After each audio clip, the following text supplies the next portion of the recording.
নমস্কার বন্ধুরা, মিনাস কিচেনে আরও একবার সবাইকে স্বাগত। আজকে আমি আনারসের চাটনি করে দেখাবো। কত সহজে এবং তাড়াতাড়ি আনারস কাটা যায় সেটাও দেখাবো। আনারস বর্ষাকালীন রসালো ফল। আনারসে vitamin C, fibre, beta carotene আরও নানা পুষ্টিকর উপাদান আছে, যা শরীরকে সুস্থ রাখতে সাহায্য করে। কোষ্ঠকাঠিন্য কিংবা কৃমির সমস্যায় ভুগছেন বা যারা শরীরে ফ্যাট কমাতে চান তাদের জন্য আনারস খুবই উপকার। আনারস প্রথমেই দুফালি করে নেব, মাঝখান দিয়ে কেটে।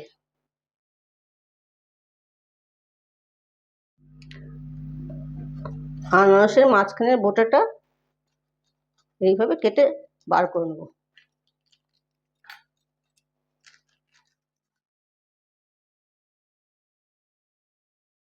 আনারসটা চামচ দিয়ে দেখুন কুড়িয়ে নেব। আমি এটা থালার মধ্যে বসিয়ে নিচ্ছি।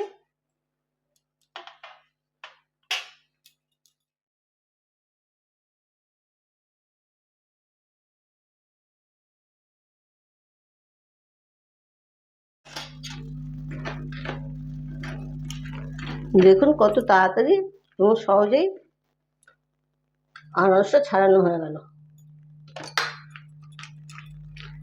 চাটনি করার সময় এইভাবে আনারস কুড়ে নেবেন, কাটার ঝামেলা থাকবে না, তাড়াতাড়ি হয়েও যাবে।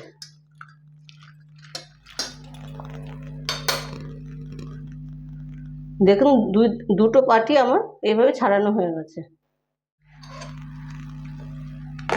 দেখুন এইরকম হয়েছে। আমাকে এটা মিক্সি দিয়ে পেস্ট করতে হবে না। কড়াই বসিয়ে দিয়েছি গরমে। এবার পোড়ানো আনারসগুলো কড়াইয়ের মধ্যে দিয়ে দেবো। আনারসের জলেই আনারসটা সেদ্ধ হয়ে যাবে, তারপরে চিনি দেবো।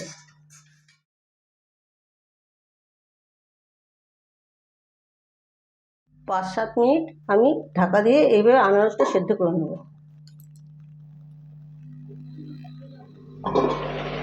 প্রায় 10 মিনিটের মতো আমি এটা রান্না করেছি। আনারস সেদ্ধ হয়ে গেছে, এখন সামান্য একটু নুন দিয়ে দিচ্ছি। এবার চিনি দিয়ে দেবো।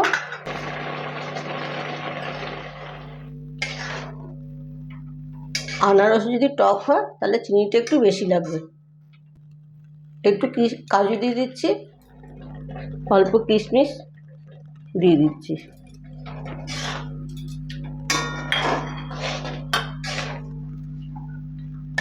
আজকের এই রান্নাটা আপনাদের কাছে কেমন লাগলো কমেন্টে জানাতে ভুলবেন না। যদি ভালো লেগে থাকে লাইক, শেয়ার, সাবস্ক্রাইব করে সাথে থাকার অনুরোধ রইল। আনারসের চাটনিটা আমার হয়ে গেছে, এবার নামিয়ে নেব। চাটনি ঠান্ডা হয়ে গেছে, ওপর থেকে লেবুর রস ছড়িয়ে দিচ্ছি।